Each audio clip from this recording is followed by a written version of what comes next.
So later on, Jamie is kind of getting some rest and Claire's bored. And she's like, Colin said I could borrow a book. And he has books in his little personal library. And so she goes to see him. And as she's walking to his area in the castle, she overhears an argument between Colin and Dougal. And Colin is saying that it seems to him that basically Colin knows he doesn't have legs that work, but that Dougal doesn't have a brain that works. And also that the only thing that Dougal ever actually thinks with is his male appendage. Okay, which, like I said, we know Dougal's kind of a dog, so that's not surprising. She kind of wants to be, and Colin makes the reference that somebody is a witch. She kind of wants to back off, but then she turns around and she sees our buddy Lyra also trying to figure out how to get out of here because she wasn't trying to overhear this argument either. And Lyra takes off, but in the process of her leaving, makes a noise enough that Colin and Dougal come out and find Claire there. So they know that she potentially has overheard some of it, but Claire is trying to pretend like she hasn't overheard anything. She asks to borrow a book. As she's talking to Colin in his, office room, whatever, she's looking out the window and she sees little Hamish outside riding his, I almost said motorcycle. Yeah, boom.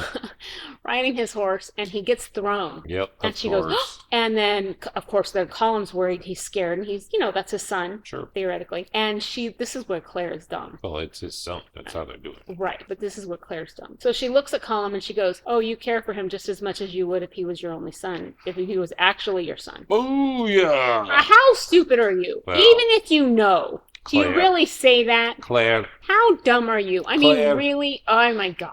You could say, "I know you're worried, but he's going to be fine." You don't even have to go there. I don't even understand how that pops out of somebody's mouth. Way to go, Claire. I mean, what the frick? Because she's like that. She's telling you how to be. Oh, ay. Anyway, so later on, as Claire's thinking about this whole argument, she decides that Dougal has gotten Lyra pregnant. She misread the entire conversation. Oops. I know. So she's got this whole, drama playing out in her mind, and there is a drama, but it's not the one she thinks, okay? She doesn't understand any of it at this point. She finds out later that Colin is going to be sending Jamie to go hunting on a trip with the Duke of Sandringham, and the whole purpose behind this is for Jamie to try to be friendly enough with the Duke of Sandringham. The Duke will help him get a pardon for what he was supposed to be wanted for, which is the murder that Blackjack Randall actually committed. Okay, so they are at dinner, and Claire's trying to think about Frank who, but she's always ends up thinking about Jamie in the middle of it. And on both ends and the middle. And she's kind of just looking around at the different people, and as they're at dinner, they're talking about the Duke of Sandringham, and they mention the fact that he likes young boys, and that he actually liked Jamie when Jamie was at the castle before. And Jamie, I think, was supposed to be around 16 at the time. And Jamie said he knew the Duke of Sandringham liked him, and he knew it was a little weird. He said at first he didn't know, and then later on he was watching himself in the creek or something, and the Duke's like, "Well, here, let me watch your back." And then he wanted to keep watching, and Jamie's like, "Okay, this is so not cool. This is, I want to say not kosher, but how many cultures are we going to blend here? But this is so not cool." And he starts to try to stay away from him. He doesn't want any part of that. So it's actually pretty funny. Alec hears this and he gets really mad. And he goes, "You make sure that man stays away from my horses too. You better keep him away from my animals." I know, it's pretty funny actually. Wow. There's a lot of joking, and there are a lot of body jokes about Jamie losing a different kind of virginity to Duke of Sandringham. And Jamie's like, "Nope, I'm still good when it comes to that." So once, I guess, the Duke surprised him in the stables, and Jamie was actually able to get a horse in between him and the Duke, and he managed to get away. And then later on, he is called to help the Duke at night because his manservant, whatever, was going to be gone. And so Jamie actually goes and asks Mrs. Fitz for this giant helping of some kind of, it might have been rhubarb syrup, or I can't remember, something that basically is going to make you have the diarrhea. Yeah. Okay. And so the Duke is not interested at that point, and as soon as Jamie's done, he's out. He goes home. He actually grabs a horse, and he's gone. He's like, "I'm not doing this anymore." He goes back to Lollybrock, and they actually got a letter from his dad later going, "Yeah, he's done for now. He's just going to stay home." So it's actually pretty funny. Later, again, back at the castle, Claire is called to help deliver a baby for horse, which is the first time she's ever been asked to be a vet. She's a nurse at this point, She's never been asked to do veterinary stuff, but that's how it works. You have to keep your animals going and stuff like that. So she ends up helping. And they are just thrilled to pieces with her. They're like, oh my God, she did great. Everybody's so grateful. And she actually gets a nice rosary from Colin because of it. And then they have some more Bomb Chicka Wow time. There it is. There it is again. Later on, Gayla Duncan shows up and she wants to see if Claire wants to go kind of on a walk with her. She needs to harvest some herbs. And Claire asks Gilly about the ill wish. And Gayla says, oh, I don't really know where that would have come from, but I think we have a way we could figure it out. Come to my house later. And so Galus is always up to something. Anyway, as they're walking, Claire hears a baby in the woods. This is very much like a scene in the show. And the baby's crying, and Claire goes to find it, and Galus is actually angry. She's like, put that baby back. Just put the baby back. And she explains to Claire that it's a changeling. You get some more of the Scottish lore here, that sometimes when a baby was born to people, they thought if the baby became sickly and stuff like that, they thought that the fairies had changed it out with one of their babies, and they wanted their baby back. So what they would do is they would take and offer this baby back to the fairies in these special places and hope that the fairies would bring their baby back and switch it out. But essentially this baby is dying by itself in the woods.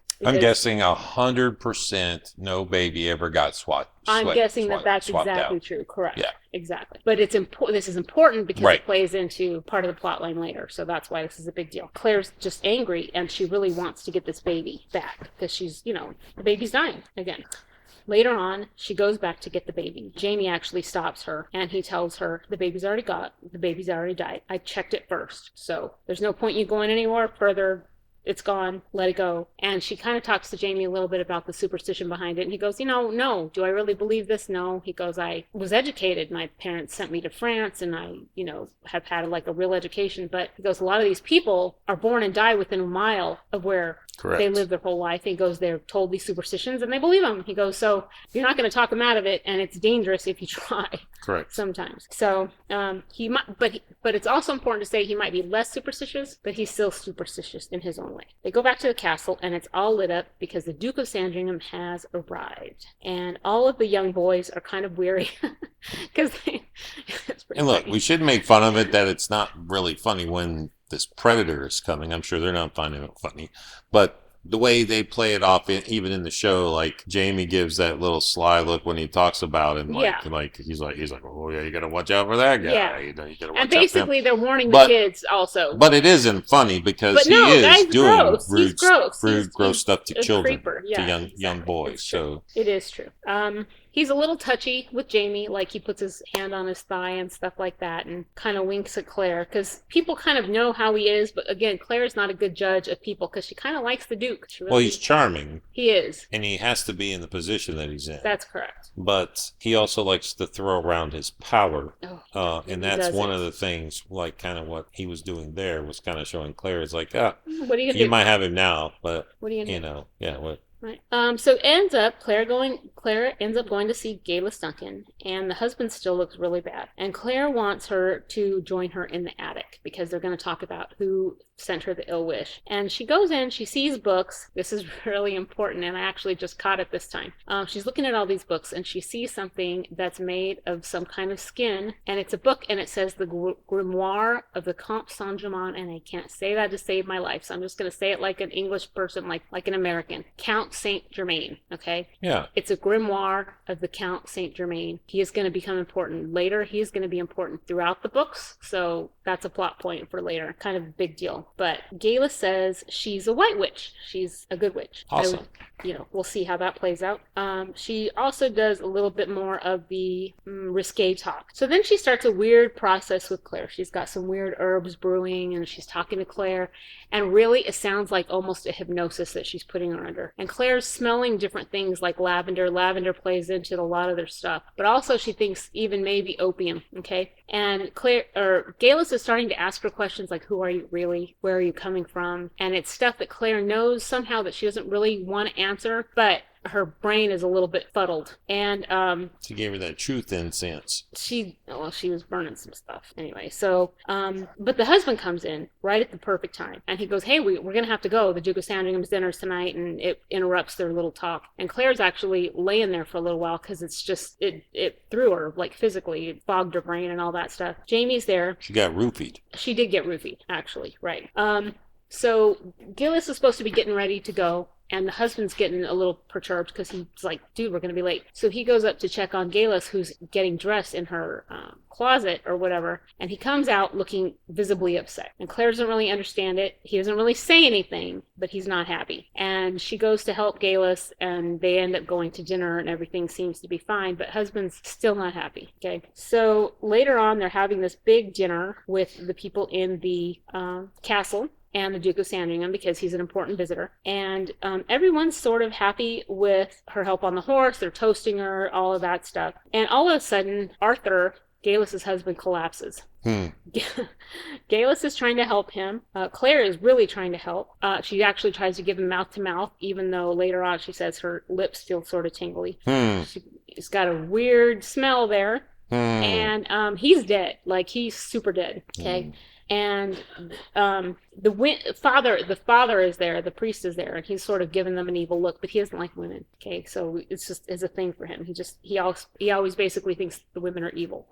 Later on, Jamie and Claire are talking, and Claire is not happy that Jamie's leaving. She's basically like, oh, you're leaving me alone, I gotta be alone in the castle. And Jamie's going with the Duke of Sandringham, and they have to be, he says, please be careful. He doesn't want her to get hurt, but he tells her the same thing. He goes, look, don't go see Gillis. Promise me you're not going to go see Gillis. You can't trust the woman. She's bad news. Don't go see Gillis. Guess what? And Claire's like, oh, I won't. I promise. And then... Okay.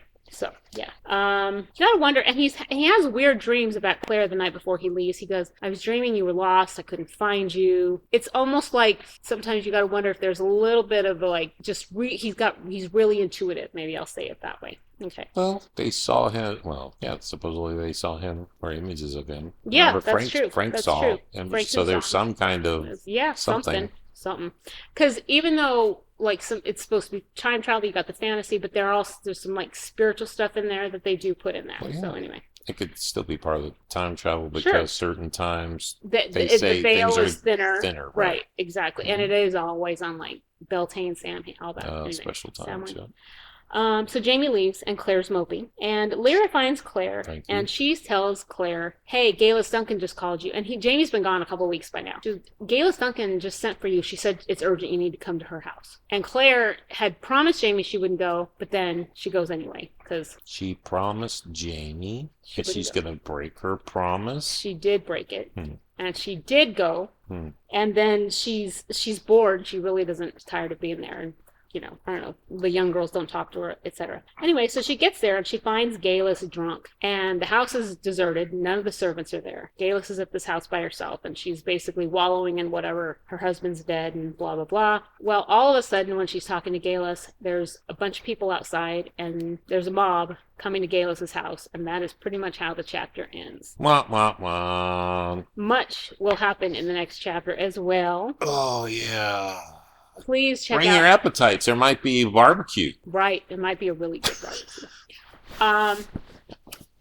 There might be some fruit too. Anyway, please check out our previous episodes. We're doing weekly ones on Blood of My Blood as well, but basically I'm interspersing them with the chapters in the books. But please check out our previous episodes on moonshinesafari.com and some of our other stuff we got going on there. We're also on Instagram and Facebook and Rumble and Twitter. Last I checked, I think we're like 1,600 on YouTube. That's where we seem to be getting most of our traffic, and we thank you so much for that. Yeah. Check our Facebook notifications and sign up, because from time to time on posts there might be little surprises in there, and you might qualify for some gifts or some things extra. And we have some fun, even Outlander related, like fan merchandise kind of stuff too. So just check it out. You might like it. If you think of anything you think I'm glaring that's missing. Anyway, moonshinesafari.com. Check it out. And like I said, comment. Let us know what you think too, because we got one more book coming out. Thank you. Bye. Did you say bye or no? Bye.